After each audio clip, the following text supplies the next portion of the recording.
영화 속 스나이퍼들은 도저히 불가능해 보이는 저격을 아무렇지 않게 해냅니다.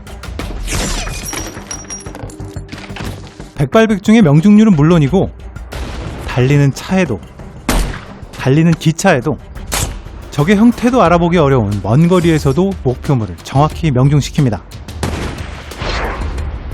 과연 현실에서도 이런 엄청난 저격이 가능한 걸까요? 오늘은 영화와 현실의 스나이퍼를 비교해봅니다.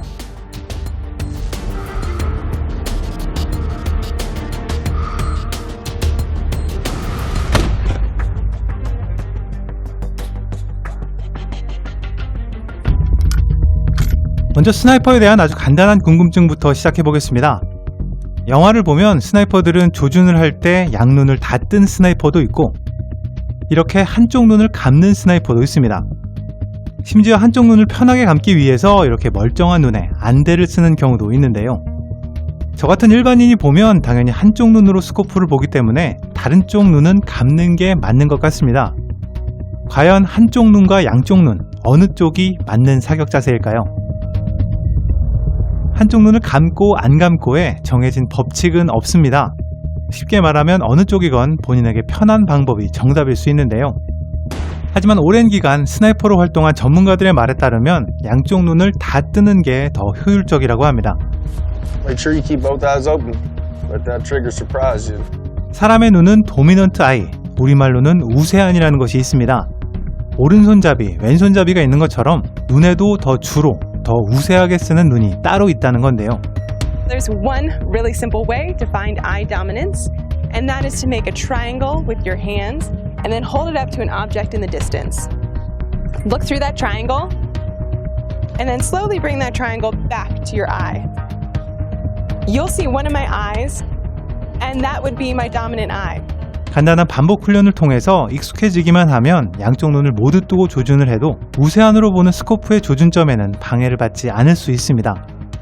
스나이퍼가 양눈을 다 뜨고 조준하는 여러 가지 이유가 있겠지만 그 첫 번째 이유는 전방 주시 때문입니다.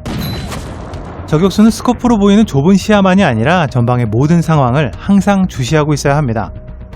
한쪽 눈을 감고 있으면 스코프 외부의 상황이 전혀 보이지 않기 때문에 자칫 외부에서 일어나는 중요한 움직임이나 적의 공격을 보지 못할 수도 있습니다.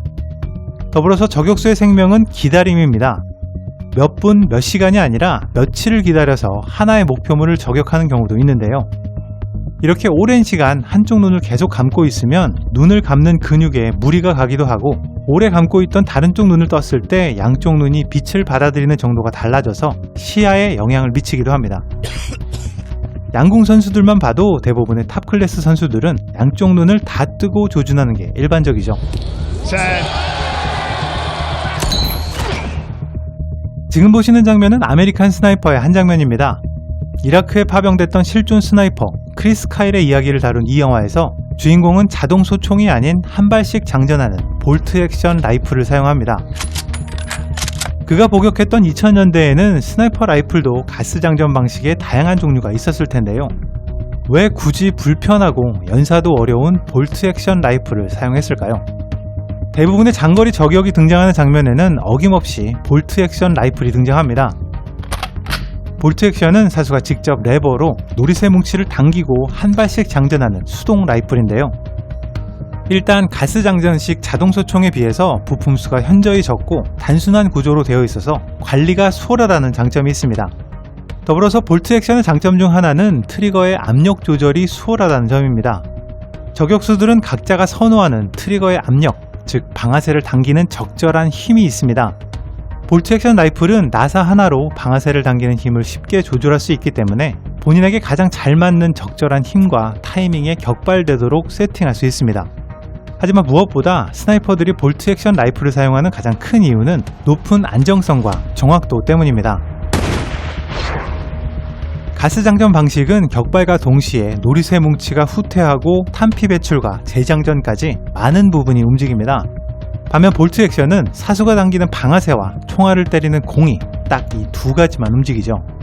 사거리가 멀어질수록 아주 미세한 움직임에도 총알의 방향이 심각한 영향을 받을 수 있기 때문에 가장 단순하고 가장 적은 움직임이 가능한 볼트 액션이 원거리 사격에서 더 안정적이고 정확도가 높은 것으로 알려져 있습니다. Fire. Fire. Fire. 영화에서 스나이퍼들은 대부분 총을 거의 고정시킨 상태에서 사격합니다. 일반적으로 양각대를 사용해서 총을 바닥에 거치시키고 엎드려서 사격을 하거나 때에 따라서는 삼각대 같이 완전히 고정된 장치로 총이 거의 움직이지 않게 하고 사격을 합니다. 사실 보통 사람들이 정확한 사격을 하기 어려운 이유가 총이 움직이기 때문일 텐데요. 이렇게 좋은 총에 높은 배율의 스코프를 달고 총을 고정시켜서 쏠 수만 있다면 누구나 스나이퍼가 될 수 있는 건 아닐까요?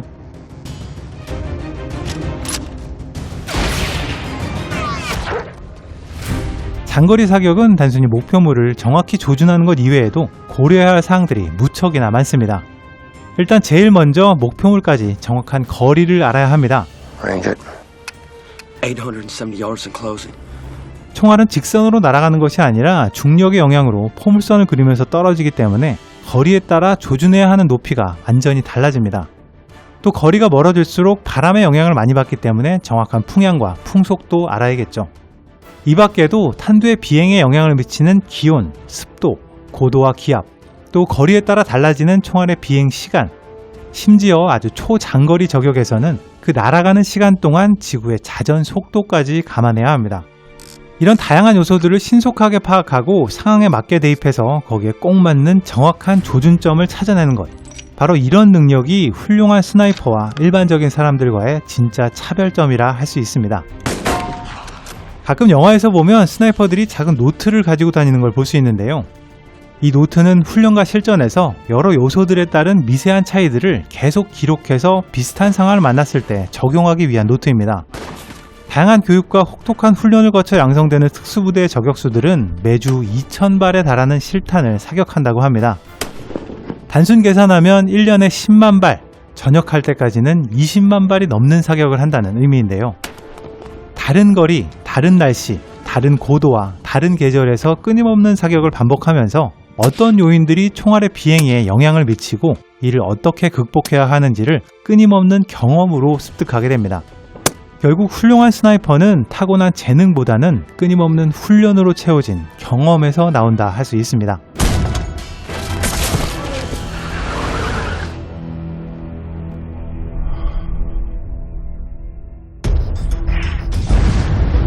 지금 보시는 장면은 구소련의 전설적인 스나이퍼 바실리 자이체프의 실화를 다룬 에너미 앳 더 게이트의 한 장면입니다. 딱 5발밖에 들어가지 않는 스코프도 없는 모신나강 소총으로 딱 5명의 적을 원샷 원킬로 모두 명중시킵니다.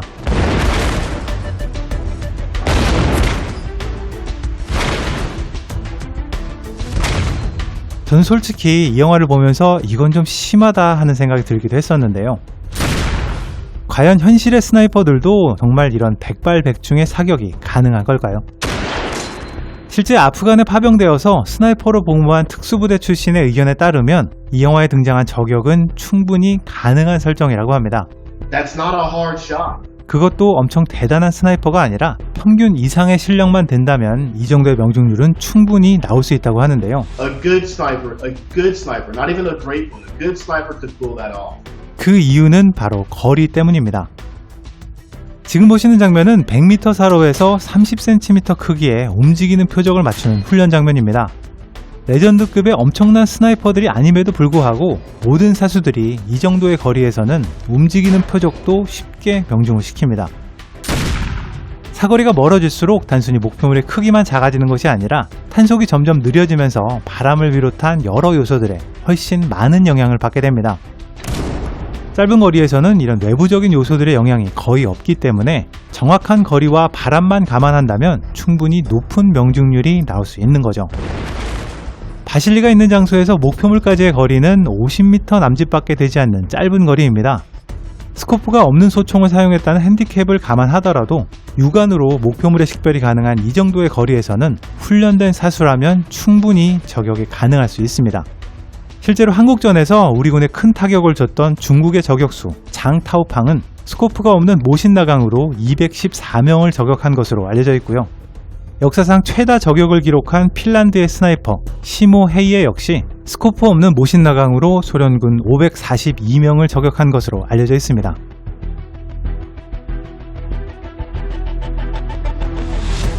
가까운 거리의 저격이 상대적으로 수월하다면 먼 거리에서의 저격은 어떨까요? 이 이야기는 다음 시간으로 이어집니다. 지금까지 빨간도깨비였습니다.